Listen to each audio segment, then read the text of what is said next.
Antes de você assistir esse vídeo, eu quero te dar um comunicado. Sou o pastor Daniel Batista, da Igreja Cenáculo Fé para as Nações, e queria fazer um convite especial para você que está nos assistindo.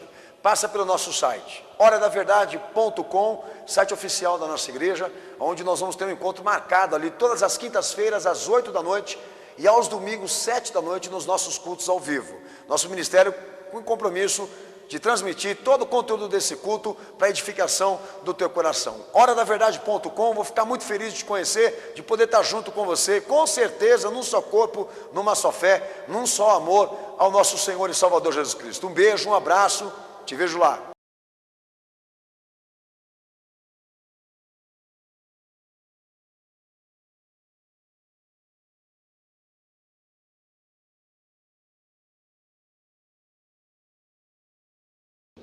Texto de João 3, verso 28, que diz o seguinte: vós mesmos sois testemunhas de que vos disse, eu não sou o Cristo, mas sou enviado adiante dele. A noiva pertence ao noivo.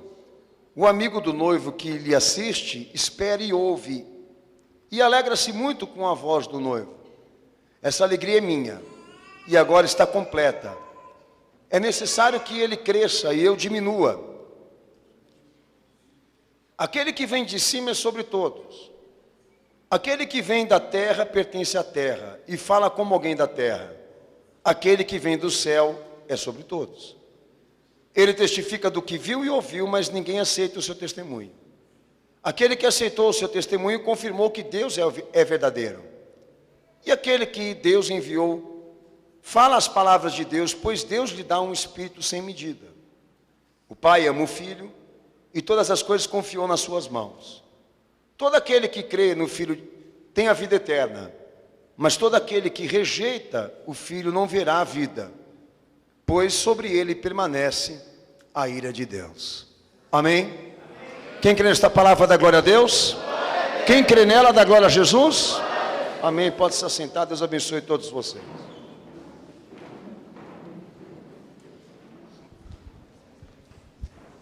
Um dos problemas com a verdade relativa, preste atenção. Um dos problemas com a verdade relativa é que, no conceito filosófico iluminista, é que a sociedade ela não tem uma verdade fixa para crer e viver, que é o que mais a sociedade está assimilando agora. Que o mundo religioso, que o mundo espiritual, a vida das pessoas é feita de consciências, de ideias. Cada um tem o seu ponto de vista, cada um tem a sua opinião, e todos se consolam dessa maneira, cada um vivendo como quer. Essa é a verdade relativa, que é a versão pós-moderna que, nesse momento, é o que mais está prevalecendo, inclusive, prevalecendo dentro das igrejas. Qual o problema disso, pastor? Se nós acreditarmos que isso é verdadeiro e passarmos a praticar isso dentro da experiência cristã, Deus passa a não ter soberania. Ele passa a não ser soberano sobre você. É simples assim. Se as nossas ideias e os nossos pensamentos e as nossas opiniões valem para alguma coisa, então Deus não tem opinião, não tem vontade própria. Ele passa a estar influenciado pelos homens, suas decisões estão influenciadas pelas pessoas, porque veja como é cômico. Deus, antes de ter que executar a sua vontade, tem que consultar para nós se é correto ou não. É isso que a sociedade nesse momento está querendo enfiar a goela abaixo de muita gente aí. E talvez você tenha aceitado isso, mas a Bíblia não. Se Deus é soberano, quer dizer que Ele é a parte de tudo. Se Deus é soberano, quer dizer que Ele não está subjugado a conselhos humanos e nem depende de homens para executar o seu plano. Se Ele é soberano, Ele é soberano. Quer dizer que Ele é mais forte do que nós. E não podemos guerrear contra a sua vontade. Um exemplo disso na fé cristã. Esses dias mesmo, pastor, eu fui obrigado a denunciar a sociedade bíblica que, há décadas, vem impondo forças contra a Bíblia Sagrada e os textos originais para modificá-los em todos os aspectos. Quando você pega da Sociedade Bíblica do Brasil, as suas novas versões, as versões modernas, de linguagem moderna, você vai se deparar com uma coisa que não é Bíblia. Ah, mas é fácil para entender, pastor. Isso é pretexto. Já há um número de mais de 1.800 palavras modificadas e 480 tiradas do texto original, que ela cometeu. Fora isso, essa semana passada eu fui obrigado, me perdoem, a me deparar com mais uma tentativa dela de impor a verdade relativa, que era dar o seu símbolo para uma Bíblia comentada para gays, a tal conhecida Bíblia Graça sobre Graça, Bíblia colorida, e ela fez um contato com um pastor homossexual aí e quebrou o contato devido às repercussões. Isso que ela estava pensando fazer com os gays, ela fez com a Bíblia Freestyle, a Bíblia dos palavrões, das gírias, que também saiu no mercado, fez com outras versões também, com a Bíblia Apostólica do Estevão Hernandes, que é uma Bíblia mercantilista, completamente devassa ao ensino canônico, ao ensino original. E essa instituição, porque eu estou usando o exemplo, você vai entender, ela entende que a Bíblia ela pode ser interpretada, a verdade de Deus pode ser interpretada pelos homens segundo o seu próprio pensamento. A Bíblia não entende assim. Bíblia com anotações, tome cuidado. A interpretação, na verdade absoluta, ela já está dada. Basta você ter bom senso para assimilar. Bíblia com anotações no rodapé gerou pretextos tão ruins, propósitos tão malignos, que estão chegando ao ponto de, quase chegarem ao ponto de cederem uma Bíblia para os gays com anotações que alimentam a perspectiva homossexual, como uma coisa concebível para Deus, de que um gay possa ser evangélico, de que um gay possa ser cristão. Então uma verdade relativa é isso, não há uma verdade fixa. A igreja passa a estar submissa a partir de princípios e ideias. Essa igreja relativa, ela passa exatamente a se achar no direito em ficar discutindo e debatendo, dando abertura para cada um dar sua opinião, como se Deus não tivesse vontade própria. A Bíblia original, a Bíblia canônica, o verbo, o provérbio canônico, é a favor de que Deus fale e a igreja ouça. Deus fale e a igreja concorde. Porque Deus não abre precedentes para ninguém debater, ninguém falar quando Ele fala. O Evangelho verdadeiro, a Bíblia verdadeira, ela é a favor do seguinte conceito: Deus fala e você abaixa a cabeça. É sim e não. Ou você pega, ou você está condenado. E você acabou de ler comigo aqui. Então toma muito cuidado, você que está me ouvindo aqui, acerca desse conceito cosmopolita, esse conceito romano, helenista, que chegou para nós como moda, modernidade. Que você tome cuidado, porque se Deus for isso, eu não quero. Para mim já não serve. Um Deus que tem que pedir para mim opinião das coisas, tem que me consultar se aquilo que Ele vai fazer é sábio ou não, justo ou não, ou deixar a critério de que os homens decidam por Ele. Isso não é Deus. Isso é uma versão ateísta das mais descaradas. Estamos trabalhando aqui, Senhor, para tirar do Senhor toda a vontade, toda a verdade, e construímos a nossa verdade, a nossa igreja, o nosso mundo. Em tese, o resumo é isso. Mas só que eles são mascarados. E parte deles também estão aqui nessa noite. Então vamos utilizar daquilo que João Batista implementou, que é o princípio da encarnação. Bem, o que está escrito em João 1, verso 1 ao verso 3, você vai ler bem alto, os 3 versículos aí, em nome de Jesus, pode ler. Jesus, uma verdade universal, tá? Não uma verdade relativa. A igreja pode ler em nome de Jesus bem alto? João capítulo 1, verso 1 ao verso 3, pode ler.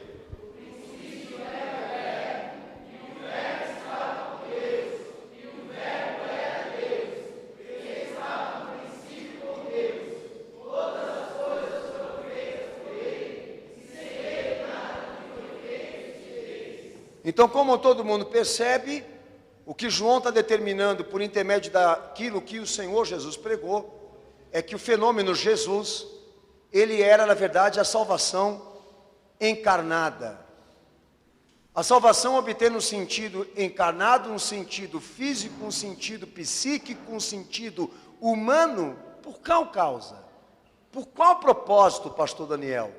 Para que aquilo que Deus estivesse realizando a nível de salvação, fosse administrado dentro da história dos homens. Não é ficção. Não é conto. A salvação, quando ela obtém a condição da vida física, que é exatamente João está pregando aí, Deus não deixa de ser Deus quando ele se faz homem. E quando ele se faz homem na semelhança, na natureza de um filho de Deus, o propósito por intermédio desse nome Jesus, de Deus com Jesus, era exatamente fazer com que aquilo que o Senhor colocasse perante a sociedade, a nível de manifestações, obras, realizações, pregação, fosse um registro histórico, além dos homens se converter, deles se renderem ou então deles rejeitarem. Deus queria registrar na história do homem que ele esteve aqui. Simples assim, para ninguém amanhã no futuro chegar e dizer Jesus não existe. Quem fala que Jesus não existe? Ou que ele é uma mitologia, um retardado dos mais idiotas.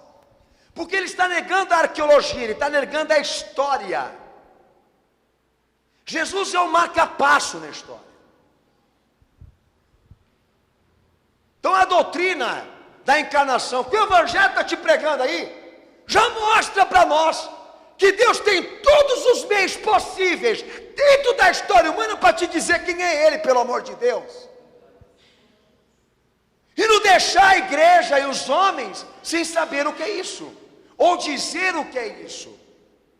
A princípio o verbo se fez carne, para demonstrar o que está com Deus, ou então o que é Deus. E tudo isso é histórico, fundamentado, revelado por intermédio da história. E nós temos que utilizar, usar. Primeira coisa que eu quero fixar na tua cabeça, amado, é que o texto de João 10, 30 e versículo 38 fala aí. Natureza encarnada.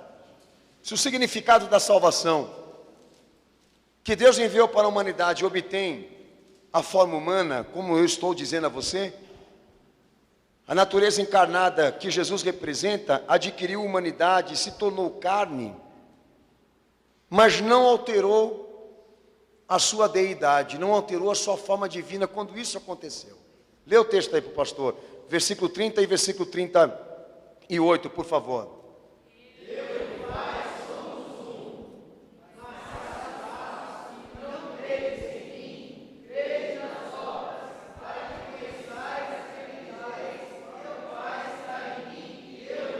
Versículo 38.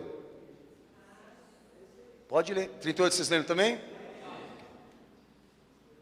O que você percebeu aí?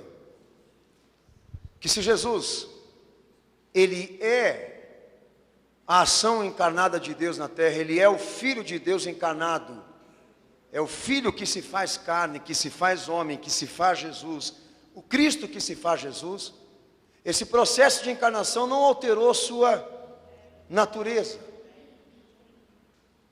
Isso quer dizer que tudo aquilo que ele manifestou, que tudo aquilo que ele realizou, tem propriedade divina, não humana. É como se o Evangelho quisesse dizer para você o seguinte: não considere humano aquilo que é perfeito, aquilo que tem deidade, aquilo que é divino, aquilo que é sagrado, aquilo que é santo, porque antes dele se fazer Jesus, ele é o Filho de Deus. E quando ele se fez Jesus, ele permaneceu nas suas funções divinas. E nenhuma dessas funções foram alteradas. É isso que a Bíblia defende. Lá no texto de Filipenses 2:5 ao versículo 11, eu não vou ler, também se ensina que ele não se revestiu de um corpo humano, mas tornou-se humano, para viver uma perfeita vida humana, uma humanidade permanente. Não é diferente do Espírito Santo, que ele incorpora a nossa vida, ele entra na nossa vida. A encarnação, ela tem um processo diferente disso. Ela não incorpora, Jesus não se incorporou num corpo de alguém que já existia. Ele tomou forma humana, ele se revestiu da carne, ele teve um nascimento natural, fisicamente falando, mas numa semente divina, numa forma divina, numa substância divina, numa obra santa, puramente santa, mesmo que tivesse um corpo. Isso a gente chama na teologia de união hipostática, que quer dizer o seguinte: quando o divino se une com o humano, quando ele se encarna, é uma pessoa, não são duas pessoas. É isso que o Evangelho prega. A significação da encarnação é que tudo aquilo que Jesus, ele viveu, reflete uma verdade para nós, sem mácula, sem defeito, sem mancha. Porque não se trata de um homem comum, não se trata de uma pessoa qualquer, mas do Verbo de Deus, que se encarnou, que se fez semelhança humana, para nos ensinar a verdade de Deus, e nos dar aquilo que nós precisávamos. Como segue também Mateus 1, verso 1, Hebreus 7, 3, João 3, 6, Lucas 1, 34 ao 35, eu tenho que falar para você aqui. O nome Jesus, pela qual não tem ligação nenhuma com família, com existência de vida, com fim de vida, é o Deus encarnado, é o Filho de Deus que se fez carne, que se fez homem, que não tem pai, que não tem mãe, que não tem família, que não tem dia de vida, de nascimento, nem dia de morte, cuja genealogia é espiritual, não é física e carnal como a nossa. Daí eu entro no que João falou: aquele que vem de cima é sobre todos, porque quem é da terra é homem, mas quem vem do céu é o Filho de Deus, e ele é sobre todos.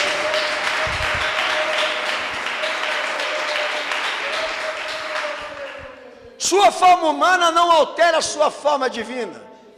Sua encarnação não altera o fator do Filho que ele representa, pois tudo que ele fala agora, que ele prega agora, que ele manifesta agora, é como se Deus estivesse ali com ele. Sabe o que isso quer dizer para você? Que a Bíblia está querendo dizer para mim e para você? Não torne Jesus uma coisa de João, filho, de Mateus, de Marcos, de Lucas, de Pedro. Não torne Jesus uma propriedade da igreja, uma propriedade de Roma, para que todos manipulem e façam nesse nome o que querem. Jesus é uma coisa tão séria, tão sagrada, que João Batista mesmo disse aí: eu não sou o Cristo, já disse isso a vocês, eu sou aquele que veio à frente dele para um serviço. Aquele que é de cima, que vem de cima, que vem do alto, que vem do céu, é sobre todos, porque ele não é homem. Antes de tudo, ele é o Filho de Deus, e sobre ele habita a preeminência. Todas as coisas foram feitas por ele, todas as coisas existem porque ele existe, disse Paulo. Essa é a nossa visão sobre o Jesus que nós professamos aqui. O que ele fala, o que ele prega, o que realiza, o que ele manda, o que ele ordena à igreja, é Deus falando com ela. Ele é a representação, a imagem do divino. Ele é a própria imagem do Deus invisível. Tudo aquilo que Deus seria foi revelado por intermédio dele, e a sua forma humana não alterou isso. Sua natureza fala quem ele é na carne, na semelhança de um homem simples. Então a igreja, a partir do momento que ela está submissa, a partir do momento que ela está dedicada a servir a Jesus, ela não põe em debate, em discussão as coisas que ele fala, como se aquilo fosse um mero ensinamento. Se o pastor está lendo aqui, não está lendo o que ele quer. Se eu estou pregando, não estou pregando o que eu penso. Como outra idiotice. Se ele está mandando a igreja fazer, ou o cristão fazer, não está em discussão em que época nós estamos, em que tempo nós estamos. Agora Deus está sujeito a isso também. Porque as pessoas mudaram, porque elas estão se locomovendo para uma outra realidade de conceito de vida, de ser humano. Deus tem que se sujeitar a isso também. Que raio de pensamento que é esse, meu filho? Se Deus é Deus, e Jesus é seu filho, por intermédio da encarnação que ele representou, ele me ensinou um outro conceito sobre verdade. E o conceito sobre a verdade que ele nos ensina é que tudo aquilo que ele transmitiu por intermédio da vida, da pessoa, da obra, etc, etc, etc, serve para nós como marca-passo daquilo que nós temos que ser. E a igreja sabe bem disso. A igreja fiel sabe disso, que ela tem os passos de Cristo para seguir. Então não está em discussão aqui. Para o cristão fiel não está em discussão se essa é a verdade ou não. Está em discussão aqui se nós vamos ser competentes para fazer como ele nos pediu. Segunda coisa que eu quero falar sobre o significado da encarnação aqui. Abre a tua Bíblia. Texto de Marcos 4:2. Leia para o pastor, por favor.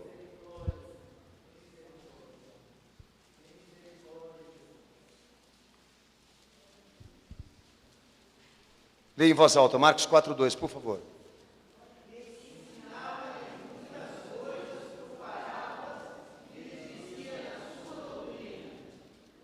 Amém? Pode ler bem alto, em voz alta.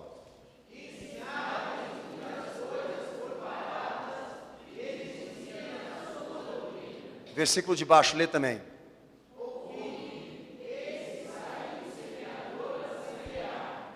Amém. Outros versículos que eu posso dar aos amados como referência, 2 Coríntios 5:21, 1 Pedro 2:22, Hebreus 4:15, Hebreus 5:7, que fala exatamente de um outro ponto importantíssimo aqui. O estado encarnado de Jesus, o seu estado ali como homem. Eu falei para os amados aqui que a sua natureza não foi alterada. E a Bíblia também me ensina também que não foi alterada a sua dependência ou a sua obediência em relação ao Pai que o enviou.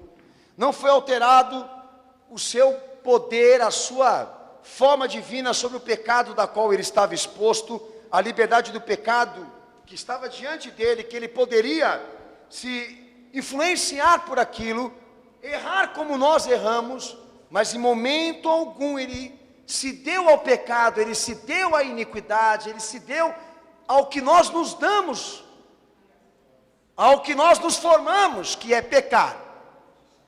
Porque a palavra de Deus entendia que ele deveria vencer todos esses conflitos, vencer todas estas obras erradas, por intermédio da carne que ele se revestiu.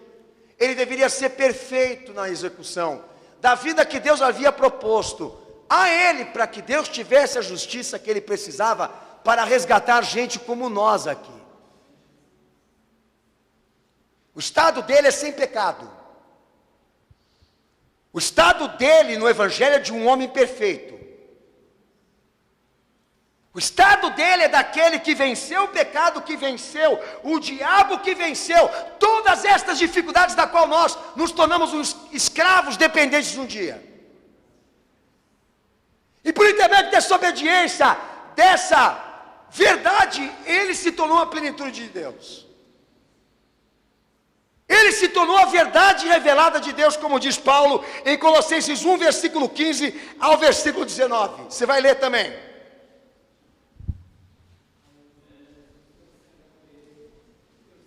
Pode ler em voz alta para o pastor, por favor. Colossenses 1, do verso 15. Só o verso 15 para o pastor.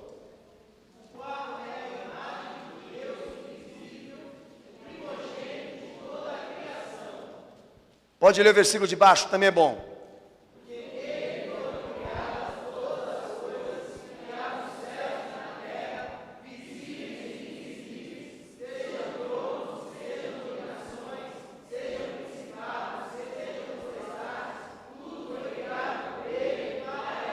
Amém. O que Paulo está dizendo aí? Ele está dizendo de uma confiança do Pai em relação ao Filho que ele encarnou.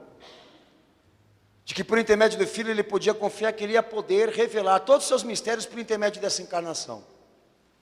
E a encarnação de Jesus ia chegar a nós por intermédio de informações e ordenanças. Tudo isso se deve ao fato de que, quando ele se fez homem, o pecado que estava nesse mundo não alterou o seu caráter, nem alterou a sua missão. Ele permaneceu perfeito até o final. Seja a nível de natureza ou de estado, o pecado não chegou a ele.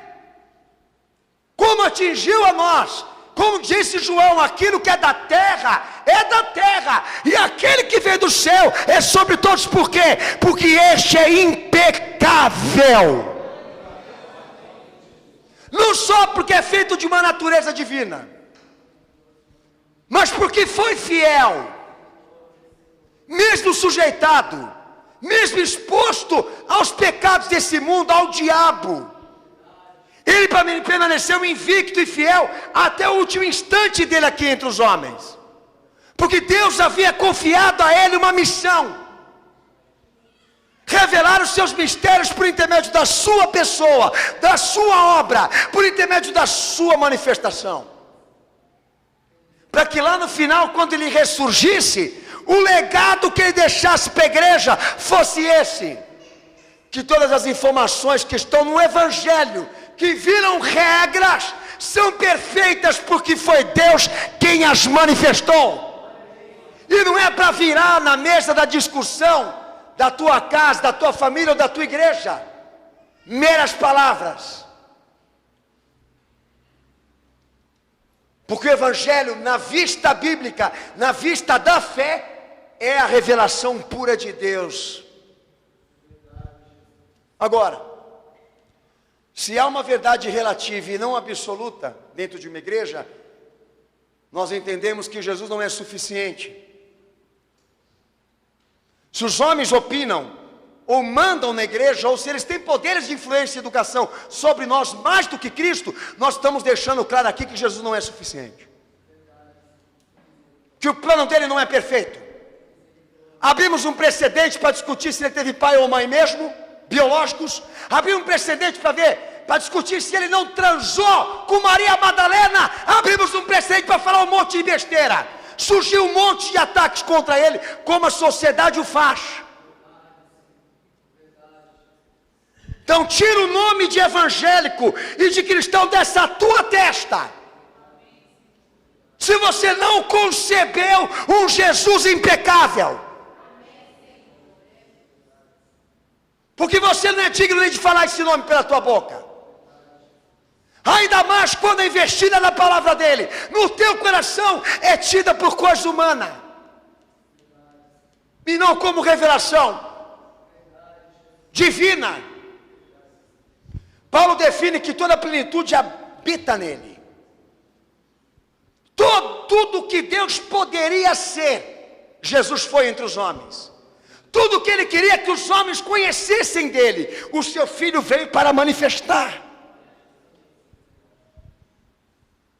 E quando ele esteve aqui, ele estava sujeito ao pecado como nós, mas não pecou e manteve fidelidade até o final, porque a sua missão era vencer tudo isso, para dar a Deus a justiça que ele precisava, num momento como esse, de falar sem ser impedido, pelo amor de Deus. Filho, quem é você? Quem sou eu? Quem são eles para se pôr no mesmo nível que Jesus, para ficar discutindo o que é certo e o que é errado? Um bando de canalha, de safado, de homossexual, de promíscuo, de gente suja, imunda, querendo se ver no nível dele, para querer dizer o que é certo e o que é errado, como se eles fossem Deus na terra. Quem que chegou à estimativa humana dele? Quem fez o que ele fez? Quem pregou o que ele pregou? Quem chegou à altura que ele chegou? Nenhum desses prestigiados aí. Então, se chega um idiota, pega uma tribuna, começa a falar coisas convincentes, sensatas, para a sociedade se iguala a ele, eu já não sei mais o que é verdade. Gandhi não morreu por mim, Buda não morreu por mim. O que esses homens fizeram para se tornarem referências mundiais? dentre tantos outros que estão lá na lista de celebridades sociais ou então religiosas. Me fala um filho que chegou à estimativa dele, que não pecou, que não errou, que não falhou, que não se contradizeu. Pelo amor de Deus, bota um pouco de massa cefálica nessa tua cabeça. Vai ser um pouco mais sensível com Deus. Se os homens estão tendo mais poder sobre você do que Cristo, você é o anticristo. Pois João já dizia: aquele que negar que Jesus veio em carne é o anticristo. Negar no sentido de não admitir, de não receber, de não venerar, de não adorar, de não servir aquilo que Deus revelou. E eles entram na igreja para passear. E esperam um pastor em cima do púlpito que os alimente com uma perspectiva humana para se tornarem mais vaidosos e gananciosos do que já estão. E quando se deparam com João Batista dizendo: aquele que vem do alto é sobre todos, chamam ele de louco, de beberrão, de maluco e de fundamentalista. Mas são homens como esse que o sistema pede a cabeça. Porque o Estado não pode governar pessoas que pensam assim, de que há uma verdade absoluta. O Estado precisa de gente idiota, sem cultura, sem educação, sem opinião própria, para poder servi-los, como está servindo agora essa sociedade sodomita. Por que existiu antissemitismo nesse país? Antissemitismo no mundo.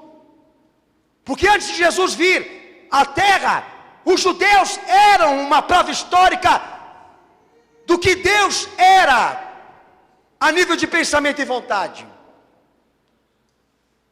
Por isso que os judeus sempre foram mais perseguidos na história. Não é porque eles são de Israel, é porque eles tinham uma obra chamada lei, que afrontava qualquer sistema, ou qualquer mente humana que queria implementar uma mentira. A verdade de Deus, ela sempre incomodou as pessoas. E porque incomoda, eu estou pregando isso aqui hoje, com base nos acontecimentos que eu estou testemunhando agora. Onde até na igreja, onde você poderia ser confrontado, educado, disciplinado, revelado por uma verdade fixa, nós vemos homens tomando a frente de Cristo para falar o que convém e o que está na mente ou no pensamento deles. Então você não quer Deus, você quer o diabo. Não é a verdade que você procura, é a mentira. Jesus, ele forma um padrão de vida, de educação, de perspectiva, de propósitos para a igreja que não pode ser violado por nenhum cristão. Pois entendemos que dele saiu tudo o que Deus é.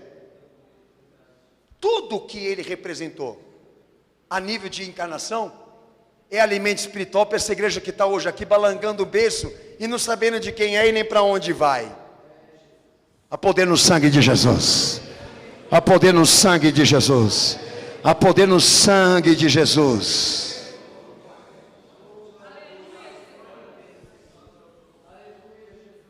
O conceito de que o Deus do Antigo Testamento e o Deus do Novo são diferenciados. O conceito de que os dois livros confrontam dois tipos de Deus. Mas a Bíblia defende, é o mesmo Deus. Ele não mudou, o que mudou foi a forma dele salvar. Porque a vontade dele continua soberana. A vontade dele continua soberana, livre, imutável, soberana. Não mudou o que ele é, concretamente o que mudou foi a forma dele receber as pessoas, dar a elas uma oportunidade, dar a elas uma chance, porque o filho pagou. O filho não é maior do que o pai, mas o pai confiou tudo nas mãos dele. E porque ele morreu na cruz por todos, o pai faz questão de que ele seja a chave desse reino agora. Por isso, igreja cristã, porque ele é o autor dessa salvação. E se o homem quiser ser salvo, vai ter que passar antes por ele. Mas abre o texto de Romanos 8, verso 3 e verso 4, leia para mim em nome de Jesus.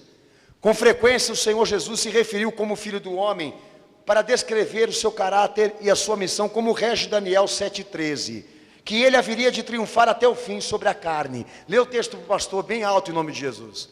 Romanos capítulo 8, verso 3, verso 4, pode ler.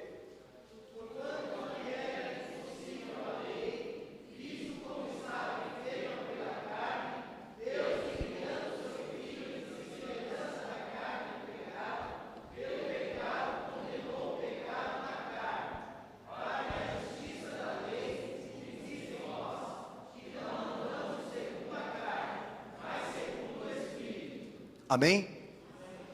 Então diremos o seguinte, que pela ordem de Adão, todos fizeram pecadores depois dele. Quem testifica diz amém. Amém. Natureza humana no Evangelho, ela é inconcebível, desapropriada, presta para ser jogada fora. Mas Deus amou o mundo e trouxe o seu Filho para tomar o lugar do primeiro Adão e se fazer homem perfeito, a fim de que tudo que está comprometido pelo pecado seja resgatado por ele. Então a expressão filho do homem no Evangelho passou a identificar missão e caráter de missão, o que ele veio fazer aqui, o porquê da sua morte, o porquê do seu sofrimento, o porquê da cruz, daquela sentença, o fato dele vencer, de ter-se haver uma vitória final sobre o pecado, sobre a iniquidade, como o homem que ele se fez também, tudo isso Deus querendo, por intermédio do seu Filho, atender uma necessidade nossa, puramente nossa. Ele se fazendo homem, se revestindo da carne, para que o pecado fosse vencido por ele. Coisa esta que nenhum de nós conseguiríamos. E tendo feito isso e vencido o pecado, ele não só se tornaria autor da salvação para toda a humanidade, não só se tornaria verdade universal, mas como também o tipo do homem que Deus recomenda para que todos aqui sejam. A medida, a estatura, a profundidade daquilo que a igreja, do que o crente tem que ser humanamente falando. Exemplo de vida, exemplo de pessoa. Pois Deus, por intermédio do seu Filho, procurava pregar perfeição e exatidão, não só para mostrar do que ele era capaz de fazer pelo seu Pai, mas já também com a intenção de fazer evangelho, obra, caráter, ministério, pessoa, vida, imagem, expressão, sabedoria, tudo aquilo que nós precisamos para servir a Deus está nele, na sua carne, é história. Por isso que ele fala filho do homem, porque ele não é filho de Maria nem de José, para dizer a nós que ele não pegou um corpo emprestado de ninguém por aí. Ele teve todos os processos naturais de uma vida, mesmo sendo Deus, para vencer tudo isso que nós fomos vencidos, e dar a Deus a justiça que ele precisava, que nós falhamos aqui, e deixar claro a toda a sociedade, que há uma verdade universal, chamada fé, da qual agora aquele que crê nele tem a vida, e quem não crê já está condenado, porque não crê que ele é a verdade absoluta de Deus, porque não crê que ele é a verdade da qual nós precisamos para sermos iluminados, refeitos e transformados segundo o seu exemplo. Quem não crê nele como verdade absoluta já está condenado. Quem o rejeita já está condenado. Então a experiência dita pela palavra de Deus é exatamente essa, que as linhas de pensamento que o Evangelho lhe emprega, que proclamam em Cristo, que proclamam em Jesus de Nazaré, na sua vida revela para nós coisas perfeitas, que se tornam verdades que nós temos que viver na fé, que se tornam verdades eternizadas pela sua pessoa, que nós temos que viver na fé. Então a igreja não está diante dos ditos e das ordenanças dos homens aqui. Nós estamos nos rastros de Cristo. Nós somos essa geração que o Senhor constituiu, que vive dele e por ele, que estão na plenitude de Deus, aonde ele se manifestou, se revelou completamente para nos dar não só a salvação, como a esperança de um reino perfeito. Como um caminho reto, sem curvas, sem alternativas, um caminho perfeito, feito de sacrifícios, de sofrimentos e padecimentos, sim, mas de glória, de triunfos e conquistas que estão além dessa vida, além desse homem que você é, dessa pessoa que você é, porque a vida que ele nos trouxe começa aqui, mas termina no céu. E esse evangelho que ele nos revelou não é para trazer a nós felicidades terrenas, é para trazer a Deus a satisfação de dizer: seja bem-vindo ao meu reino, vós que sois salvos em Cristo, salvos em Jesus, sejam bem-vindos ao meu reino, porque no meu reino há morada para todos. E como já dizia o meu Senhor, eu estou indo para lá, para vos preparar um lugar. E não nos deixou órfãos, mas nos deixou preparados pela sua palavra. E o Senhor sabe que a igreja fiel é aquela que vai avante e não olha para trás, não olha para os homens, é aquela que olha adiante no seu Senhor, é aquela que busca a perseverança dessa fé, porque está determinada por intermédio dele, não só ser crente aqui, mas ser crente na eternidade com ele. Aleluia! Santo é o teu nome, Senhor. Aleluia. João 15, abre a tua Bíblia. Versículo 15 e versículo 16.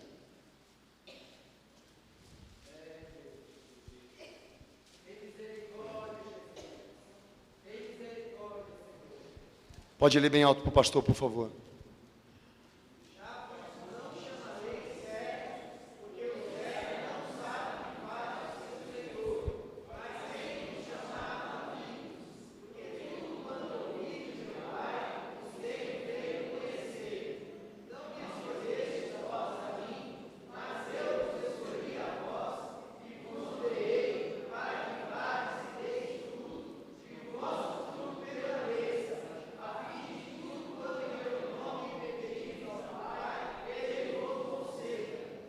Nesse texto aí, como tantos outros textos também que eu vou ler com você ainda aqui nessa pregação,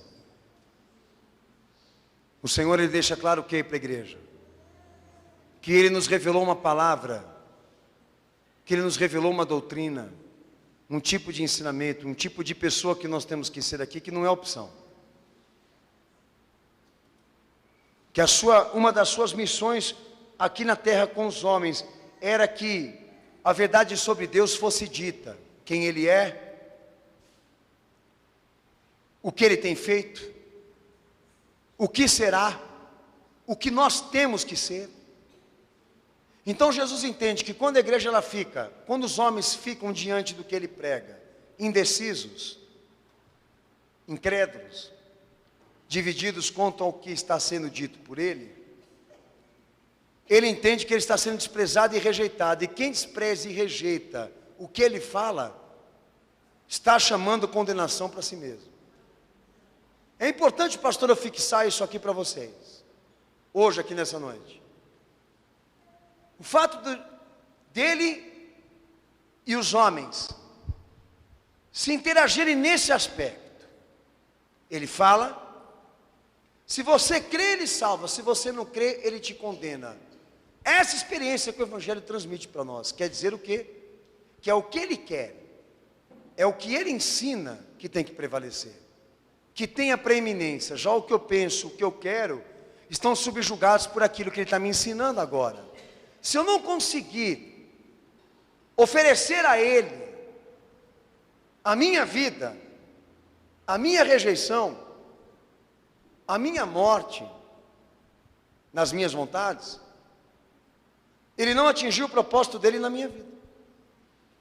Se eu não me desligar completamente das minhas vontades, dos meus planos, das minhas objeções, das minhas opiniões, e assimilar o que Ele quer para mim, Ele não atingiu o seu plano e a sua missão de salvação na minha vida. E isso impediu de que Ele me salvasse.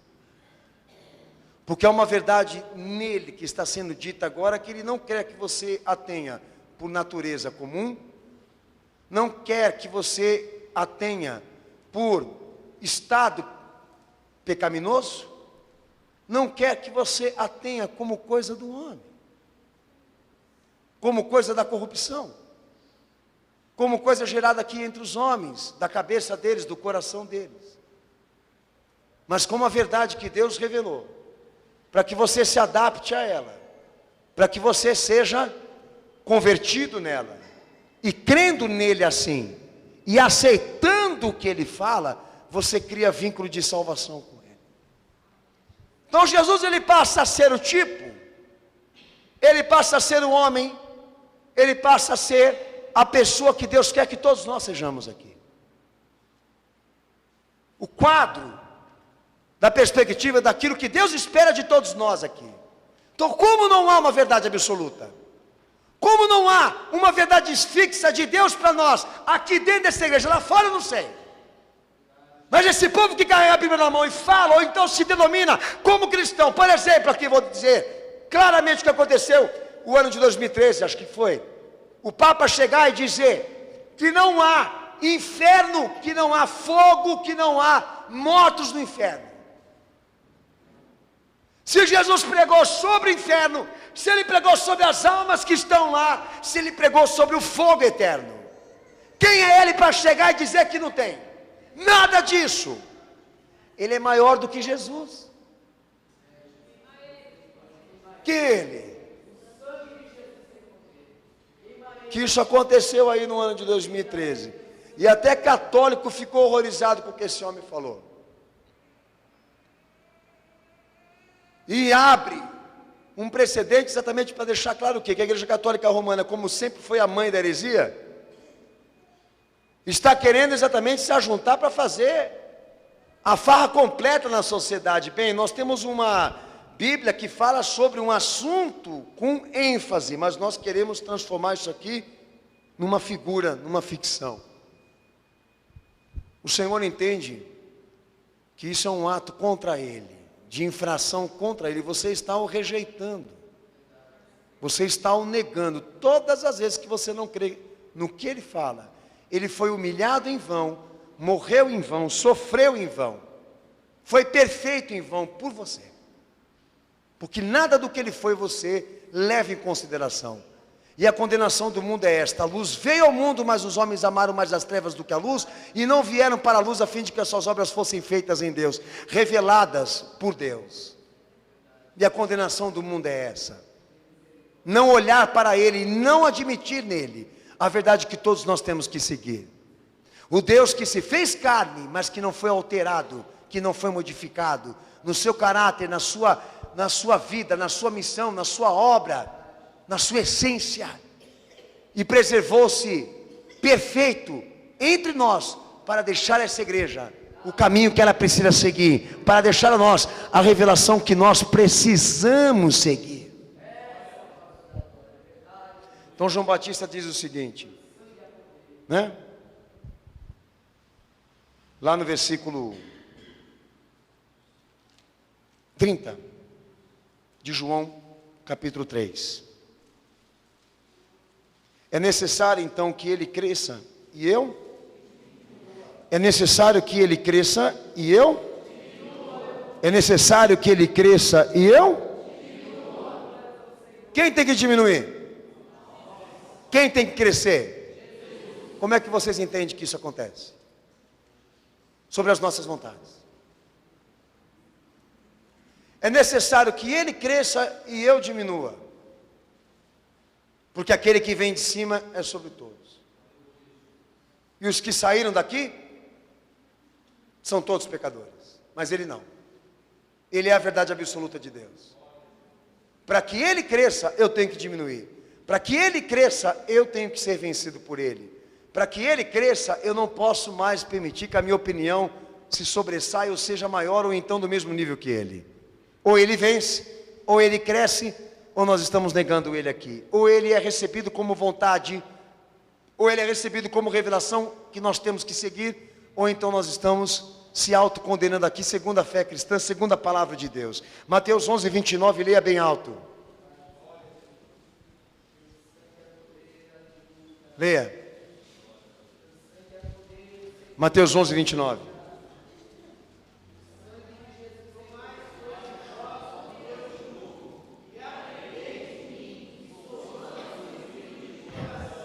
Tomai sobre vós o jugo que está sobre ele e aprenda com ele o quanto você deve ser. Siga o exemplo dele. Essa é a confiança que Deus exige de toda a igreja aqui. Jesus é tudo aquilo que você precisa ser. Tudo aquilo que você precisa querer ser. Ele é um modelo perfeito de homem e mulher que todos nós aqui precisamos ser. E Deus exige que todos sejam. Ele deixa claro que Ele é o pão vivo que desce do céu e o verdadeiro alimento espiritual dessa igreja. Então Ele é tudo aquilo que nós precisamos ser. E se eu entendo que Ele é tudo aquilo que nós precisamos ser, eu não preciso de outro. Ele é o marido dessa noiva. E essa noiva não precisa de outro. João Batista dizia: essa é a minha alegria aqui agora, de saber que a noiva pode ouvir a voz do seu noivo. E eu, como profeta, estou alegre, minha alegria é completa, de saber que esse tempo que Deus tanto revelou pelos profetas, se cumpriu no nosso meio. E a minha alegria agora está completa, porque eu posso ouvir a voz do próprio Filho de Deus. E não de um mero carpinteiro, de um filho de Maria e José, de um mero mestre, um milagreiro ou um qualquer. Mas uma obra tão poderosa que foi a única que já existiu aqui nessa terra. E não haverá outra. Você não tem uma verdade absoluta para seguir? Então agora eu vou pegar uma Bíblia e vou dar na mão dos gays com comentários baseados no quê? Eu não sei de onde surgiu da cabeça desse povo que a palavra de Deus permite ser estabelecidos gêneros. Bíblia da família, Bíblia do jovem, Bíblia para a mulher, Bíblia para o homem, Bíblia para o gay. Sendo que o alimento é para todos de uma forma igual. Deus não precisa falar em gíria ou falar em palavrão para atrair jovem para querer amar Ele ou servir a Ele. Quer ouvir gíria e palavrão? Vai no terreno de macumba. Filho do diabo. Estamos querendo implementar uma forma de conquistar mais pessoas à base de adições, modificações do que ele foi. Isso não é plano divino, isso é plano satânico. Tão igual quanto aquele que vem pregando riqueza, prosperidade, conquista material, baseado numa mensagem que Jesus não pregou. Mas para ele poder pregar, ele tem que criar uma Bíblia com anotações dele. E o ordinário safado ainda dizer que ele é a continuidade do movimento apostólico no Brasil. Desde quando? Jesus é formador de quadrilha, estelionatário. Desde quando? O Senhor andou de helicóptero, andou de BMW, morou em 5 mansões, teve casa na praia de Miami.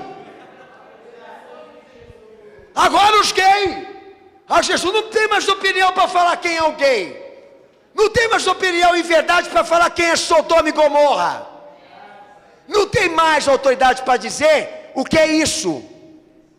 E a coisa está tão séria que eles estão se achando no direito de ter uma Bíblia com traduções e discernimentos voltados para um público gay, para minoria. Não tem igreja de preto, não tem igreja de japonês, não tem igreja de branco, igreja de loiro, não tem igreja de rico, igreja de pobre. Jesus não formou segmentos, a verdade é para todos, é igual. Quem crê tem a vida eterna, quem não crê já está condenado. Minoria. Mas quem está abrindo essa oportunidade, pastor, deles tornarem a igreja uma coisa mais vil do que já está? O povo. O próprio povo está permitindo que tudo isso aconteça. A multidão não quer a verdade hoje. Eles querem uma coisa preparada nos moldes do pensamento, dos anseios, das perspectivas dos homens. Um Deus com cara, com rosto, igual a deles. Mas essa experiência que Jesus se põe numa linha verticalizada, aonde ele passa a ser o regimento de tudo aquilo que a igreja tem que viver, pensar ou então praticar, poucos querem. Entende? E marginalizam homens como João, que esboçam o prazer e a alegria de saber que ele está podendo ouvir a voz de Deus. Eu estou ouvindo a voz do noivo, e vejo a igreja pulando de alegria, porque o seu marido, o seu esposo está diante dela, e agora ela está assegurada, numa palavra que não tem erros, que não tem dobras, que não tem pontas abertas, soltas. Tudo que Deus fala é absoluto, é verdadeiro, é sem erros, é verídico, é poderoso. E eu estou feliz em saber que essa luz chegou. Para João foi isso. Para alguns aqui, motivo de correr. Eu não vou naquela igreja, não. Eu não vou ouvir a pregação daquele pastor, não. Por quê? Mateus 16, 24, lê aí. Por que ele não quer ir na igreja desse pastor, hein? O que será que ele não quer ir na igreja do pastor aí? Porque o pastor lê esse texto aí. Pode ler, cenáculo.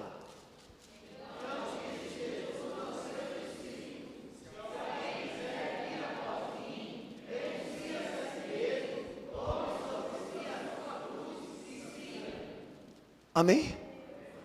A verdade sobre Deus me diz que Deus pede para que eu e você peguemos de Cristo sua experiência para transferir para a nossa vida.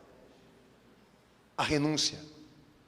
Quem quiser me seguir, pega a sua cruz e faça como eu fiz por você. Me ame mais do que você mesmo. E essa vai ser a nossa troca de comunhão a partir de agora. Por isso que ele fala, eu não vou lá não. Porque quem ganha lá é Jesus, não sou eu. Quem ganha lá é Ele no céu. O que eu estou ganhando com isso? Ouvindo o pastor falar tudo isso hoje aqui. Entende? E João dizendo, para que Ele cresça, eu preciso me diminuir. Para que Ele tenha a plenitude que tem, exerça ela, e Ele tenha a soberania de Deus que tem sobre mim, eu preciso me humilhar, me reduzir a um vermezinho, para que Ele seja quem Ele é. E amanhã Ele diga para aquele ali, você é o quê? O que você é? Gay. Você é o quê? Gay. Homossexual. Então você é sodomita. O que você é? Eu sou casado de novo, divorciado, então você é adúltero. O que você é? Namorado, então você é fornicário, porque você está lá, no bem bom, com ela como marido também. E as verdades na área sexual, e as verdades na área moral, e as verdades na área espiritual. O que você é? Sou de Roma. Quem é teu santo? Maria. Então você é idólatra. O que você é? Sou espírita. O que você crê? Eu creio na necromância. E lá está o dia dos finados, ele acendendo vela para quem morreu. Então você é seguidor dos mortos. Não dá para construir uma sociedade com ele, não é? Ou dá? Não dá. Nem igreja, inclusive. Se ele tivesse aqui de novo, teriam matado ele pela segunda vez.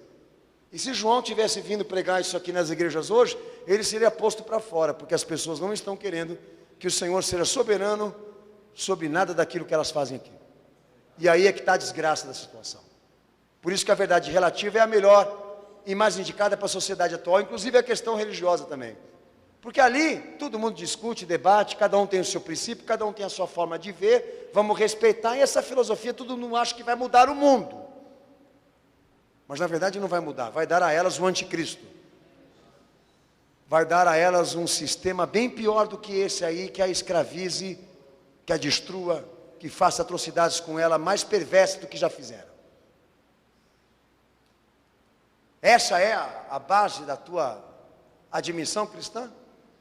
A tua experiência com Cristo para se batizar, a tua experiência com Cristo para ser membro de uma igreja, a tua experiência com Cristo para se tornar um evangélico, o fato de Deus não interferir na tua vida e dele não te contrariar, faz ele ser um Deus perfeito? Foi assim que você admitiu Jesus? É debaixo desse conceito que você diz que você é cristão? Não há mais uma norma, não há mais uma regra, não há mais uma palavra fixa. Deus agora anda consultando os homens para obter sabedoria e saber como Ele vai decidir as coisas daqui para frente. E na experiência real, os homens estão mandando mais na igreja dele do que Ele mesmo. Eu podia estender muito mais ainda. Mas não vou fazer, acho que já está bom. O que eu tenho para mim, quando Deus me pediu para pregar sobre isso hoje, é exatamente quando eu li o texto, né? Quando o pastor eu li esse texto aqui. Eu entendia que grande parte das pessoas que estariam reunidas nessa igreja hoje aqui, elas estariam infectadas com esse conceito, com essa ideia de que elas são alguma coisa e elas podem alguma coisa, e na verdade isso aí é só uma ideia, não é uma realidade. A realidade é que quando Deus exercer a soberania dele sobre o que você vive, não vai ter mais tempo para você se salvar, talvez nem para pensar. E talvez hoje Deus esteja querendo te chamar para um compromisso maior com Ele, do que ser um mero espectador, ser um crente, porque Ele entende e exige que a igreja viva dele, que a igreja viva por Ele, e que os homens que estão delegados a educar e pregar dentro dela, façam por Ele também. Repitam tudo o que Ele falou. Eu não sei se você vai sair dessa igreja hoje aqui convertido, nem crente, mas eu sei que Deus tentou hoje alcançar alguém que estava lá distante, bem separado da realidade desta salvação, e que precisava saber o quanto Deus precisou sofrer e padecer para que essa verdade fosse confiada a você, para ser amada por você e não desprezada como está sendo agora, ao ponto de se sensibilizar mais por quem quer pecar do que por Ele que morreu pelo pecador. Então muda esse teu conceito hoje aqui. Se você quiser se converter e ser um crente, você vai passar a se consultar com Cristo agora para saber o tipo de pessoa que você tem que ser, e deixar com que a vontade dele influencie o teu aspecto humano, te domine, te faça pequeno sobre ele. Assim, não seremos condenados, pois se não crermos na verdade dele, não admitirmos que ela é absoluta, já estamos condenados. Se você quer ser condenado, isso é um problema teu, um parecer teu. A minha obrigação foi chegar aqui hoje e dizer a você que está nesse culto, participando dessa igreja, desse ministério: não se engane, não permita que o teu coração te engane. A vida é curta, os homens morrem, e nós temos pouca chance para reverter tudo isso que a gente errou aqui nessa vida. Deus nos deu uma oportunidade de nós mudarmos e sabermos por intermédio de Cristo o que temos que ser. Alimento espiritual, verdade espiritual, como já dizia o meu Senhor: aquele que ouve as minhas palavras e as pratica, é semelhante ao homem que edifica sua casa sobre a rocha, porque ali o crente não tem dúvida de que Deus falou, não tem dúvida do que Deus quer dele. Um crente jamais vai dizer: eu não sei mais qual é a verdade, não sei mais em quem confiar, não sei mais o que seguir, não sei mais dizer o que é Deus. Baseado no quê? Na decepção que você teve com Ele? Ou com os homens? Aí é que está.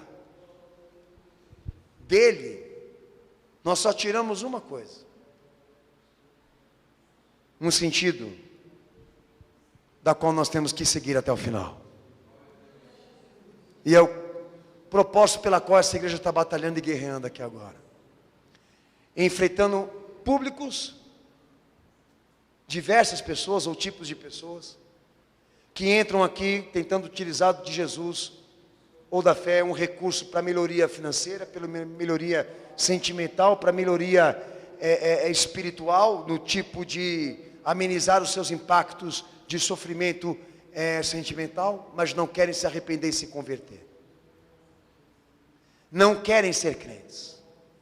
Por isso Valdomiro, R.R. Soares, Macedo e todas as outras versões prosperam no evangelho que eles pregam, porque todos são homens didáticos em fazer o evangelho ser antropológico, antropocêntrico. O evangelho está mais focado naquilo que as pessoas querem ouvir.